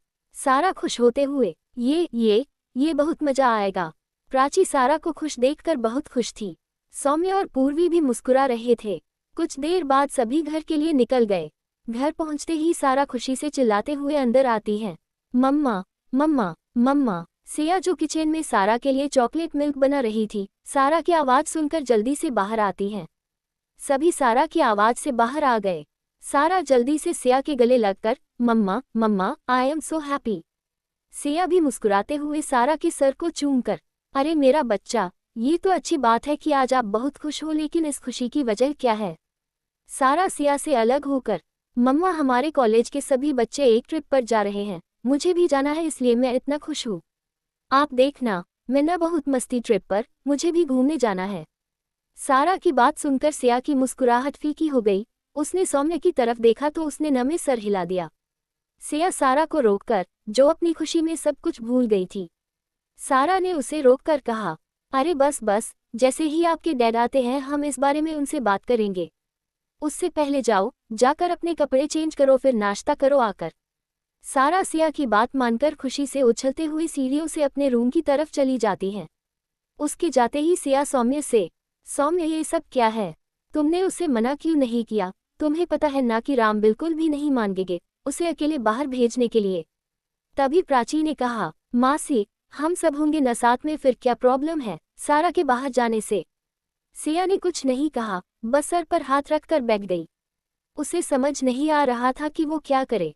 सारा इतनी ज्यादा खुश थी कि वो उसे मना नहीं कर पाई। अगर राम ने मना किया तो कहीं वो इस बात को लेकर उदास न हो जाए। सौम्य ने प्राची की बात का जवाब दिया, प्राची डैड डॉल को किसी के भी साथ नहीं भेजेंगे। शान जो अजीत के साथ उसी वक्त वहां आया था, उसने भी सारी बातें सुन ली थी। वो बहुत हैरान था। शान अपने मन में, अगर मेरी बेबी गर्ल ट्रिप पर चली गई तो मेरा क्या होगा? मैं कैसे यहाँ उसके बिना अकेले रहूंगा? मेरा तो बिल्कुल भी मन नहीं लगेगा अपनी बेबी गर्ल के बिना। मुझे कुछ न कुछ करना पड़ेगा। शान ने अजीत को देखा जिसका ध्यान सभी की बातों पर था। शान चुपचाप ही ऊपर चला गया। शान सिया के कमरे के बाहर खड़ा हुआ था। उसने इधर उधर देखा, फिर तुरंत ही दरवाजा खोलकर अंदर चला गया। इधर सारा जैसे ही बाथरूम से बाहर आए, अपने बैग पर शान को लेटे हुए देखकर उसके कदम रुक गए। सारा हैरान भरी नजरों से शान को देखने लगी तो वही शान सारा को अपनी प्यार भरी नजरों से देखे जा रहा था। शान को खुद को एक तक देखकर सारा की नजरें खुद ब खुद ही झुक गई। वो शान की आंखों में देख नहीं पा रही थी। सारा ने लड़खड़ाती हुई जुबान से पूछा, आ प आप या हा यहाँ म त लब मेरा मतलब। शान तुरंत ही खड़ा हो गया और सारा की तरफ बढ़ने लगा। शान को खुद की तरफ आते हुए देखकर सारा के आगे के शब्द उसके मुंह में ही रह गए। शान जैसे जैसे आगे बढ़ रहा था, वैसे वैसे ही सारा पीछे खिसकती जा रही थी। सारा बाथरूम के गेट से लग गई। अब पीछे जाने का कोई रास्ता नहीं था। शान सारा के बहुत करीब आ गया। उसने सारा की कमर को पकड़कर अपनी तरफ खींचा तो सारा शान के सीने से जा लगी। सारा की धड़कनें इस वक्त बहुत तेज धड़क रहा थी। ऐसा ही कुछ हाल शान का भी था। शान सारा के चेहरे पर आए हुए बाल को उसके कान के पीछे करते हुए कहा, तुम कॉलेज ट्रिप पर जा रही हो? सारा तो शान के करीब होने के एहसास में ही खोई हुई थी कि शान की बात सुनकर वो अपने सेंस में आए और उसने हाँ में सर हिला दिया। शान सारा के गालों को अंगूठे से रब करते हुए बहुत ही प्यार से पूछा, मुझे छोड़कर जाओगी? सारा बिल्कुल अच्छे बच्चे की तरह नमे सर हिलाकर कहती है, आप भी चलो मेरे साथ। सारा की बात सुनकर शान के चेहरे की मुस्कान और लंबी हो गई, लेकिन फिर उदास सा चेहरा बनाकर कहता है, लेकिन मैं कैसे जा सकता हूँ? मैं तो तुम्हारे कॉलेज में नहीं पढ़ता हूँ ना। सारा शान की बात सुनकर सोचने लगी। फिर उसने कहा, तो अब हम क्या करें? शान अपनी मुस्कान छुपाते हुए, तो मत जाओ ना मुझे छोड़कर। मैं कैसे रहूंगा आपके बिना। यू नो ना, I love you so much दिल दिल। और फिर शान सारा के गाल चूम लेता है। शान की बात सुनकर और अपने गाल पर शान के होठ महसूस कर सारा की आंखें बड़ी बड़ी हो गई और वो शान को हैरान भरी नजरों से देखने लगी। एपिसोड 128। सारा शान की बात सुनकर सोचने लगी। फिर उसने कहा, तो अब हम क्या करें? शान अपनी मुस्कान छुपाते हुए, तो मत जाओ ना मुझे छोड़कर। मैं कैसे रहूंगा आपके बिना। यू नो ना, I love you so much दिल दिल।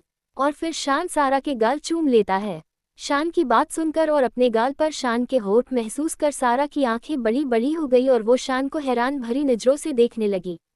शान शरारती अंदाज में सारा को आंख मारी तो सारा ने शर्म से नजरें झुका ली। उसके गाल सेब की तरह लाल हो गए। शान ने सारा को शर्माते हुए देखकर कहा, मेरे पास एक आइडिया है जिससे मैं और तुम साथ में घूम सकते हैं। शान की बात सुनकर सारा की आंखों में चमक आ गई और वो चमकती हुई आंखों से उसे देखने लगी। शान ने आगे कहा, अभी तुम नीचे जाकर सबको मना कर दो कि तुम्हें घूमने नहीं जाना है और फिर हम दोनों अजीत की शादी के बाद घूमने चलेंगे। सारा नीचे सर झुकाकर, फिर तो बहुत लेट हो जाएगा। शान सारा की कमर को मजबूती से पकड़कर, क्या तुम्हें मेरे साथ नहीं जाना? अगर हम बाद में जाएंगे तो तुम्हारे फ्रेंड्स और भाई भी साथ में आ सकते हैं, और अगर कॉलेज की ट्रिप पर जाओगी तो तुम बस अकेले ही जा पाओगी। सोच लो तुम्हें सबके साथ जाना है या फिर अकेले। सारा शान की बात सुनकर सोचने लगी कि कुछ दिन बाद शादी की तैयारियां भी शुरू हो जाएंगी और फिर उसके बाद एग्जाम भी है। ऐसे में वो कहाँ जा पाएगी? वो बिना अपने दोनों भाइयों के साथ कैसे जा सकती है? फिर आरव और बाकी सब भी तो है। सारा शान की तरफ देखकर, ठीक है, मैं आपकी बात मान लेती हूँ। सारा की बात सुनकर शान अपने मन में सोचता है, वाह शान, क्या उल्लू बनाया है तूने अपनी बेबी गर्ल को। अब तुझे किसी भी तरह से सारा को अपने साथ अकेले जाने के लिए मनाना होगा। शान को खोया देखकर सारा उसके कंधे को हिलाकर, क्या हुआ आपको? शान अपने सोच से बाहर निकलकर, नहीं नहीं कुछ नहीं। शान सारा के दोनों गाल चूमकर खुशी से उसके रूम से निकलकर अपने रूम में चला जाता है। शान के बाद सारा भी ब्लश करती हुई नीचे चली जाती है। इधर नीचे सिया सोफे पर बैठी हुई थी कि तभी राम और रेयांश के साथ बाकी सभी ऑफिस से आ जाते हैं। सिया को परेशान देखकर राम सिया के पास जाकर बैठ जाता है और पूछता है, क्या हुआ है जान? राम की आवाज सुनकर सिया जो सोफे पर आंख बंद करके बैठी हुई थी वो अपनी आंखें खोलकर राम को देखती है। वही रेयांश भी परेशान सा सिया के बगल में बैठ जाता है। दोनों बाप बेटे को खुद के लिए परेशान देखकर सिया मुस्कुराकर कहती है, कुछ भी नहीं हुआ है, बस आपकी प्रिंसेस के लिए थोड़ा परेशान हूँ। राम तुरंत ही उठते हुए कहता है, प्रिंसेस के लिए? क्यों, प्रिंसेस को कुछ हुआ है क्या? सिया की तुरंत ही राम का हाथ पकड़कर उसे वापस से बैठाकर, नहीं राम, उसे कुछ नहीं हुआ है, बस वो एक जिद लेकर बैठ गई है। रेयांश जल्दी से, जिद कैसी जिद मम्मा? चित्रा सबके लिए पानी लेकर आती है और सभी को देती है। चित्रा जब रेयांश के पास पानी लेकर जाती है तो वो गुस्से से चित्रा की तरफ देखकर, तुम देख नहीं रही हो कि मैं मम्मा से बात कर रहा हूँ तो बाद में नहीं दे सकती। रेयांश की बात सुनकर चित्रा की आंखों में आंसू आ जाते हैं, लेकिन वो उन्हें आंखों में ही रोककर जल्दी से कहती है, माँ मुझे माफ कर दीजिए। इतना कहकर वो जल्दी से वहां से निकल जाती हैं। सिया गुस्से से रेयांश को देखकर, प्रिंस ये क्या तरीका है चित्रा से बात करने का? रेयांश सिया का हाथ पकड़कर, मम्मा उसके बारे में छोड़ो, ये बताओ मेरी जान को क्या हुआ है? अभी सिया कुछ बोलने ही वाली थी कि तभी सारा जल्दी से आकर राम के सीने से लग जाती है और कहती है, कोई बात नहीं है भाई, मम्मा तो बस ऐसे ही परेशान हो जाती हैं। वैसे मुझे आपको एक गुड न्यूज देनी है। सभी एक साथ? क्या? सारा खुशी से चाहते हुए, यही कि अब मैं कॉलेज ट्रिप पर नहीं जाऊंगी और अजीत ब्रो की शादी के बाद हम सभी साथ में घूमने जाएंगे। सारा को इतना एक्साइटेड देखकर राम सारा के माथे को चूमकर, ठीक है, अगर आप यही चाहती हैं तो यही सही। अजीत की शादी के बाद आप सभी घूमने एक साथ घूमने जाएंगे। राम की परमिशन मिलते ही सभी बच्चे खुश हो जाते हैं और सारा सबके साथ उछलने लगती है। उसमें निया, आरव और सारा कुछ ज्यादा ही एक्साइटेड थे। सभी उन्हें खुश देखकर खुश थे। रेयांश बस सारा को मुस्कुराते हुए ही देख रहा था। पूरा परिवार एक साथ खुशी मना रहा था तो वही चित्रा अकेले किचन में खड़ी होकर अपनी आंखों में आंसू लिए सभी को देख रही थी। आज उसे बहुत शिद्दत से अपने माँ पापा की याद आ रही थी। चित्रा चुपचाप वहां से चली अपने कमरे की तरफ बढ़ जाती है। कोई उसे नहीं देख पाता सिवाय शान के, जो नीचे ही आ रहा था, लेकिन चित्रा को यूं उदास देखकर वो हैरान था। इधर चित्रा जल्दी से रूम में आकर कबर्ड से एक फोटो फ्रेम निकालती है। उसमें उसकी माँ और पापा की फोटो थी।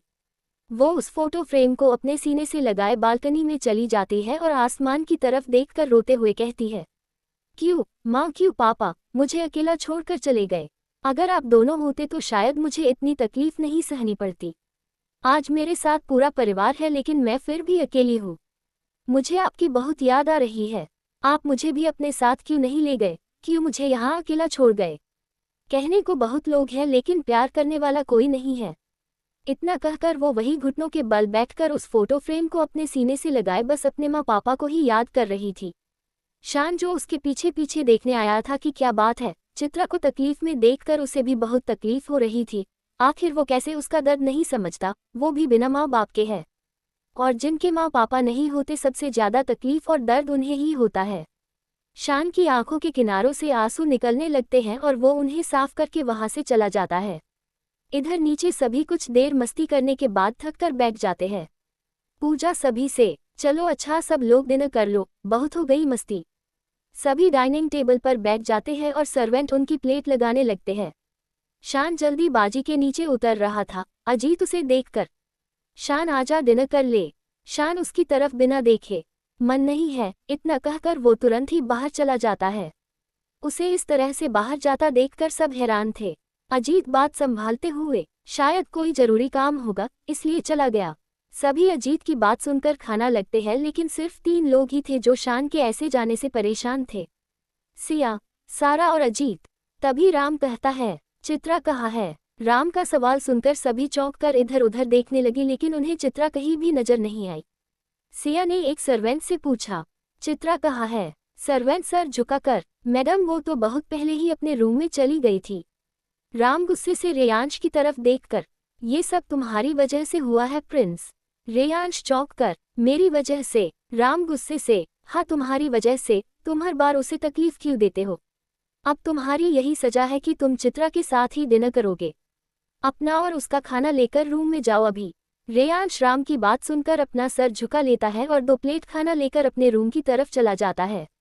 इधर दूसरी तरफ कोयमान और उसके बाप को रेयांश की कैद से आज़ाद करवा लेता है। एपिसोड 129। रेयांश राम की बात सुनकर अपना सर झुका लेता है और 2 प्लेट खाना लेकर अपने रूम की तरफ चला जाता है। रेयांश के जाने के बाद सभी वापस से खाना खाने लगे। इधर रेयांश अपने रूम के बाहर आया और जैसे ही दरवाजा खटखटाने वाला था कि दरवाजा हल्के से छूने से ही खुल गया। रेयांश अंदर आया और दोनों प्लेट टेबल पर रखकर इधर उधर चित्रा को ढूंढने लगा। रेयांश ने बाथरूम भी चेक किया लेकिन चित्रा उसे कहीं भी दिखाई नहीं दी। रेयांश ने खुद से कहा, कहाँ चली गई ये लड़की। एक काम करता हूँ, बालकनी में भी देख लेता हूँ, शायद वहाँ हो। रेयांश बालकनी में आया तो उसने इधर उधर देखा, तभी उसे चित्रा एक कोने में जमीन पर बैठी हुई दिखाई दी। रेयांश चित्रा को देखकर, देखो इसे, मैं इसे हर जगह ढूंढ रहा हूँ और ये यहाँ आराम से बैठी हुई है। रेयांश चित्रा के पास जाकर उसे आवाज देता है, चित्रा, लेकिन चित्रा कोई रिस्पॉन्स नहीं देती है। रेयांश दोबारा उसे आवाज देता है, इस बार भी चित्रा कोई जवाब नहीं देती है। रेयांश चित्रा को उठाने के लिए उसके कंधे पर हाथ रखता है, वैसे ही चित्रा एक तरफ को झुक जाती है और उसके हाथ से वो फोटो फ्रेम भी गिर जाती है। रेयांश चौंक जाता है और जल्दी से चित्रा को गोद में उठाकर बालकनी से रूम में आकर चित्रा को बेड पर लेटा देता है। उसके गाल थपथपाकर उसे उठाने की कोशिश करता है लेकिन चित्रा कोई जवाब नहीं देती है। रेयांश जोर से और राम को आवाज लगाता है, मम्मा, डैड, मम्मा, डैड। नीचे सभी जो खाना खाकर अपने रूम में जा रहे थे, रेयांश के चिल्लाने की आवाज सुनकर सभी चौंक गए और तुरंत ही उसके रूम की तरफ गए। राम और सिया अंदर आए तो देखा कि रेयांश चित्रा के हाथ रब करते हुए उसे उठाने की कोशिश कर रहा था। रेयांश सिया और राम को देखते हुए, मम्मा देखो ना, ये उठी नहीं रही है। इस वक्त रेयांश कितना ज्यादा परेशान था चित्रा को लेकर, इस बात का एहसास अभी उसे नहीं था। राम रेयांश को पैनिक करते हुए देखकर कहता है, तुम परेशान मत हो, मैं अभी डॉक्टर को बुलाता हूँ। तभी प्रेम कहता है, मैंने कॉल कर दिया है, वो आ रहे हैं। सभी लेडीज चित्रा के चारों तरफ बैठ जाती हैं और उसे उठाने की कोशिश करती है लेकिन कोई फायदा नहीं था। सारा चित्रा की हालत देखकर डर जाती है और राम की सीने से लगकर रोने लगती है। राम सारा को गले से लगाकर, कुछ भी नहीं हुआ है प्रिंसेस, आपकी भाभी बिल्कुल ठीक हो जाएंगी। राम फिर रेयांश को देखने लगा जो रूम में इधर से उधर चक्कर लगा रहा था। तभी अजीत डॉक्टर के साथ अंदर आया। रेयांश जल्दी से डॉक्टर से, डॉक्टर देखिए ना मेरी वाइफ को क्या हुआ है, ये उठ क्यों नहीं रही है। डॉक्टर रेयांश के कंधे पर हाथ रखकर, प्लीज पहले आप शांत हो जाए, आपकी वाइफ को कुछ नहीं होगा सर। डॉक्टर सभी को देखकर, आप सभी बाहर जाए, मुझे पेशेंट को अच्छे से चेक करना है। रेयांश तुरंत ही कहता है, मैं नहीं जाऊंगा। राम रेयांश की हालत समझ रहा था, इसलिए उसने डॉक्टर से कहा, इसे यही रहने दीजिए। डॉक्टर ने चुपचाप हाँ में सर हिला दिया। सभी बाहर चले गए। रेयांश चित्रा के पास जाकर बैठ जाता है और उसका सर सहलाने लगता है। डॉक्टर ने चित्रा को अच्छे से चेक किया। रेयांश ने सवाल भरी नजरों से डॉक्टर को देखा तो डॉक्टर ने कहा, मैंने इन्हें इंजेक्शन दिया है, अभी ये पूरी रात आराम सोएंगी, कल सुबह ही इन्हें होश आएगा। रेयांश ने पूछा, इसे क्या हुआ था डॉक्टर? डॉक्टर ने कहा, इन्होंने ज्यादा स्ट्रेस ले लिया था जिसकी वजह से इनका बीपी लो हो गया था और ये बेहोश हो गई थी, लेकिन अब ये ठीक है। कल जैसे ही ये होश में आती है, इन्हें कुछ हल्का सा खिलाकर ये दवा दे दीजिएगा। रेयांश दवा लेकर हाँ में सर हिला दिया। डॉक्टर ने अपना सामान पैक किया और कमरे से बाहर निकल गया। बाहर आते ही उसकी नज़र सभी घरवालों पर गई। उसने सहज ही जेंटली तरीके से कहा, अब वो बिल्कुल ठीक है, बस उनका बीपी लो हो गया था, सुबह तक वो बिल्कुल ठीक हो जाएंगी। डॉक्टर की बात सुनकर सिया ने उन्हें थैंक यू फोल्डेड हैंड्स कहा। डॉक्टर तुरंत ही वहां से चला गया। राम ने सभी को देखकर उन्हें जाने के लिए कह दिया। राम की बात मानकर सभी अपने कमरे में सोने चले गए। राम सारा को गले लगाए हुए सिया से कहा, जान मैं प्रिंसेस को लेकर उनके रूम में जा रहा हूँ, आप प्रिंस से मिलकर आ जाना। राम की बात सुनकर सिया रेयांश के कमरे में चली गई। राम ने पास खड़े हुए सौम्य को देखा जो बहुत उदास सा सर नीचे किए हुए खड़ा था। राम ने कहा, बच्चा चले। सौम्य तुरंत ही राम के गले लग गया। राम ने उसके माथे को चूमा और फिर दोनों को लेकर अपने रूम में चला गया। राम जानता था कि आज उसके तीनों बच्चे परेशान हैं। आज उसे उनका सहारा बनना था। एक पिता का यही तो फर्ज होता है कि वो अपने बच्चों को हर दुख और तकलीफ से बचा कर रखे। राम भी यही कर रहा था। राम ने दोनों को अच्छे से बेड पर लेटा दिया और खुद बेड पर बैठ गया। सारा और सौम्य ने तुरंत ही अपना सर राम की गोद में रख लिया। राम दोनों के सर को सहलाने लगा। सारा और सौम्य बिल्कुल रिलैक्स हो गए, क्योंकि उन्हें पता था कि उनके मॉम डैड हमेशा उनके पास है जो उन्हें है मुश्किल से बचाएंगे। दोनों ही थोड़ी देर में गहरी नींद में चले गए। इधर सिया ने कमरे में आकर देखा तो रेयांश चित्रा का चेहरा साफ कर रहा था। सिया ने उसे आवाज दी, मेरा बच्चा। बस सिया के ये दो प्यार भरे शब्द सुनकर रेयांश जो इतनी देर से खुद को रोके हुए था उसकी आंखों में आंसू आ गए। वो तुरंत ही सिया के गले लग गया और कहने लगा, आई एम सॉरी मम्मा, ये सब मेरी वजह से हुआ है। चित्रा की ये हालत मेरी वजह से हुई थी, मैं उसका ख्याल नहीं रख पाया। अभी कुछ दिन पहले ही तो उसे चोट लगी थी और आज फिर मैंने उसे हट कर दिया। मम्मा उसे यहाँ अकेला फील होता है। वो अपने मॉम डैड की फोटो को लिए हुए थी, उसे उनकी याद आ रही थी। मम्मा मुझे बहुत बुरा लग रहा है, मुझे इस बात का गिल्ट है कि उसकी हालत सिर्फ और सिर्फ मेरी वजह से हुई थी। सिया ने रेयांश के आंसू साफ किए और कहा, अगर तुम्हें पता है कि गलती तुम्हारी है तो तुम अपनी गलती को सुधारो। चित्रा की केयर करो और उसके साथ ज़्यादा से ज़्यादा समय बिताओ। उसे जानो, तभी तुम उसकी तकलीफ समझ सकते हो। हमें नहीं पता बेटा उसने बचपन से लेकर आज तक कितना सहा, लेकिन इतना जरूर पता है कि उसका बचपन तुमसे बहुत अलग था। तुम्हारे पास जहाँ सब कुछ था वही बचपन में ही उसके पेरेंट्स उसे छोड़कर चले गए।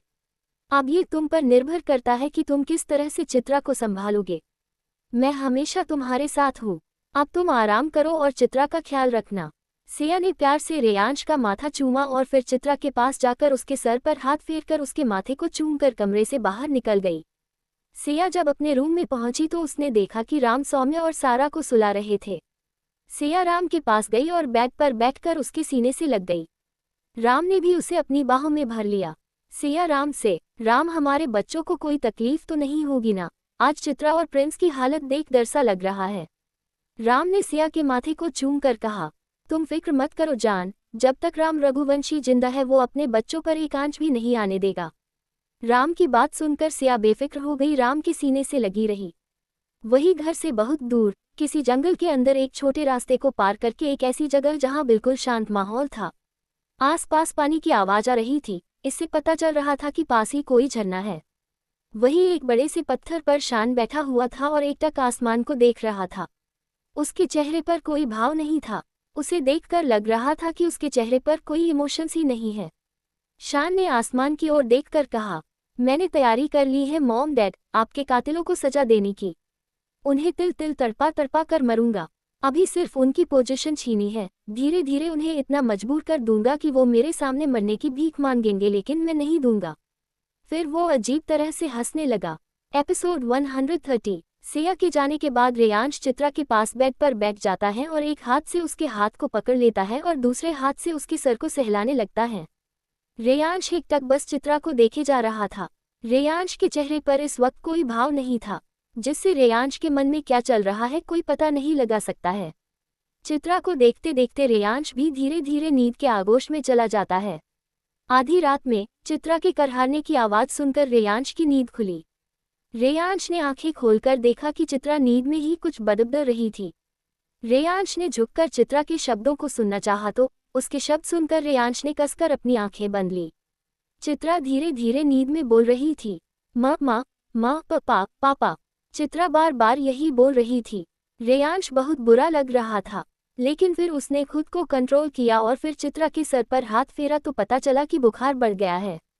उसने इस वक्त किसी को भी उठाना जरूरी नहीं समझा, क्योंकि वो किसी को परेशान नहीं करना था, और खुद बाथरूम में जाकर ठंडा पानी लेकर आया और चित्रा के पास बैठकर उसके सर पर पट्टी रखने लगा।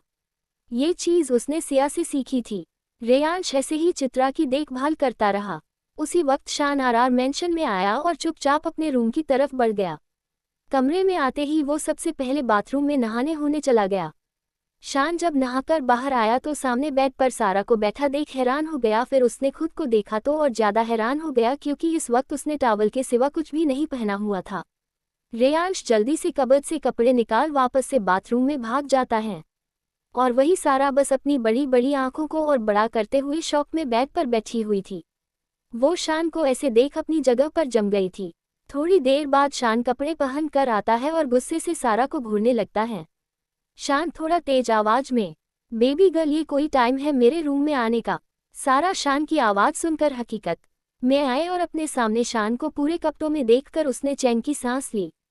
फिर धीरे से कहा, वो आप बिना खाए ही चले गए थे तो आपके लिए खाना लेकर आई हूँ। शान सारा की बात सुनकर थोड़ा शांत हो जाता है, क्योंकि उसे अच्छा लगा कि सारा को उसकी फिक्र है। इसका मतलब सारा भी उससे प्यार करने लगी है। शान ने फिर आगे कहा, आप तो रोज सो जाती हैं न इस वक्त, फिर अभी तक सोई क्यों नहीं? सारा ने सर झुकाकर कहा, हम सो ही गए थे, लेकिन अचानक मेरी नींद खुल गई। जब मैं रूम से बाहर आई तो आपको रूम में जाते हुए देखा, इसलिए आपके लिए खाना गर्म करके के लाई। सारा ने याद किया कैसे वो और सौम्य राम के ही रूम में सो गए थे, लेकिन अचानक ही उसकी नींद खुल गई। उसने देखा कि सौम्य एक तरफ सो रहा था और एक तरफ वो लेटी हुई थी। राम और सिया राम के स्टडी रूम में लगे बेड पर सो रहे थे, इसलिए सारा वहां से चुपचाप बाहर आ गई। तभी उसने शान को सीढ़ियों से ऊपर जाते हुए देखा था, इसलिए वो तुरंत ही किचन में जाकर खाना गर्म किया, फिर उसके लिए खाना लेकर आ गई।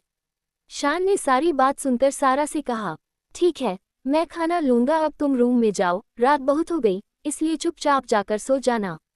सारा सर हिलाकर शान के रूम से चली गई।